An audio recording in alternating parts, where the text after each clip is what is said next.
am an only child, raised by a doting, loving, baby boomer mother who did everything in her power to pave my way towards success. She grew up during a time where it was becoming more and more status quo for a woman to go to college, get a degree, and have a real career. Many thanks go to my grandmother and great-grandmother for paving the ways to make this even a possibility. But then something happened to the next generation. The baby boomer offspring were raised to believe they could have it all. And while a large percentage of baby boomer women did not choose to have a career, they sure weren't going to raise their daughters not to.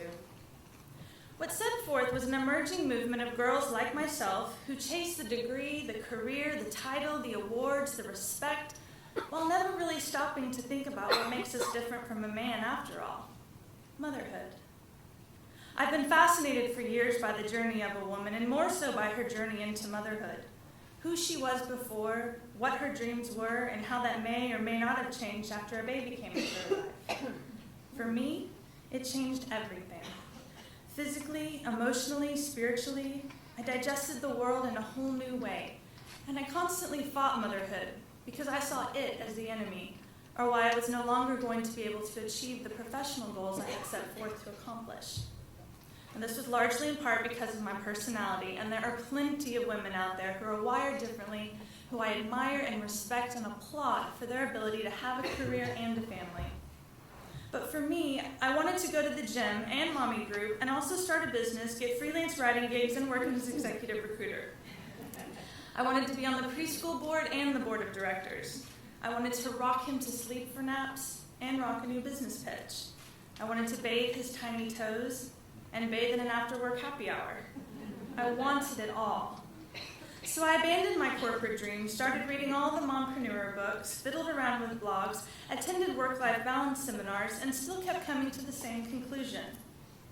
If I want to be at the bus stop, if I want to see all of their performances, if I want to go on the field trips and help with their homework after school, something will have to sacrifice. And that made me sad, because I was raised to believe that I could have it all. I mourned the loss of pre-mom me while I basked in the tiny breaths that came from the little human next to me. This constant tug of war between my professional goals and my maternal ones resulted in a lot of emotional anguish that I never wanted to put myself through again. My mother was always supportive, whatever I decided. But then she said something to me I will never forget. Honey, one day when you're old like me, you will look back and realize that your children are your success.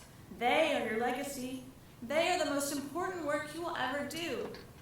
I immediately shut her down and I said, that was your dream, Mom, not mine. I want more for myself. Knowing intuitively in my gut, she was probably right. So what do baby boomer offspring like me do when we're raised to be more than moms? Luckily, my generation is actively working on a solution, charting their own path, asking for what they want. I hope all of my friends with daughters will put motherhood into the equation when raising them. I wish I had thought more about what I would do professionally after having a child. I wish I had planned better. But the reality is, motherhood can't always be planned. And what it does to a woman, no man can really understand. And that's okay. Men have similar struggles, but the maternal experience cannot be replicated.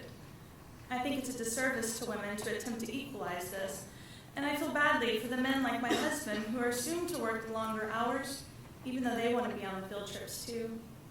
So what is the answer? I think it's evolving, and every mother's all has many, many definitions.